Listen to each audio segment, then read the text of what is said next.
সালমান শাহর মৃত্যুর ঘটনায় গ্রেপ্তার হলেন খল অভিনেতা ডন। বাংলাদেশের চলচ্চিত্র জগতের এক উজ্জ্বল নক্ষত্র ছিলেন সালমান শাহ। স্বল্প সময়ে অসংখ্য জনপ্রিয় ছবি উপহার দিয়ে নিজেকে নিয়ে গিয়েছিলেন দর্শক জনপ্রিয়তার তুঙ্গে। 1996 সালের 6 সেপ্টেম্বর ঢাকার নিজ বাসায় রহস্যজনকভাবে মারা যান এই অভিনেতা।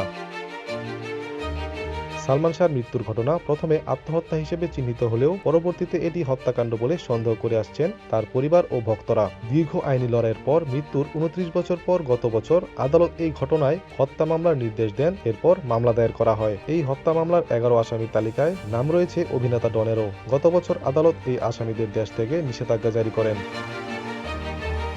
আজ রোববার সকাল 6টার দিকে উমরা পালনের উদ্দেশ্যে সৌদি আরব যাওয়ার জন্য ঢাকার হযরত শাহজালাল আন্তর্জাতিক বিমানবন্দরে যান ডন। বিমানবন্দর থানার ওসি কামরুল হাসান তালুকদার জানান, মামলার কারণে তার বিদেশ যাত্রার নিষেধাজ্ঞা থাকায় ইমিগ্রেশনের স্টপ লিস্টেও তার নাম ছিল, তাই ইমিগ্রেশন পুলিশ তাকে আটক করে।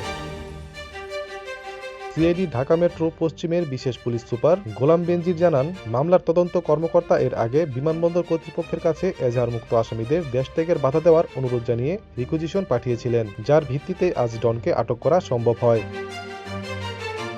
পরে সিআইডির একটি দল এসে ডনকে নিয়ে যান এবং তাকে আদালতে পাঠানো হয়েছে বলে জানান সিআইডির বিশেষ police super Jasimuddin. ATV USA news desk. ATV USA, বিশ্বজুড়ে বাঙালিয়ানা।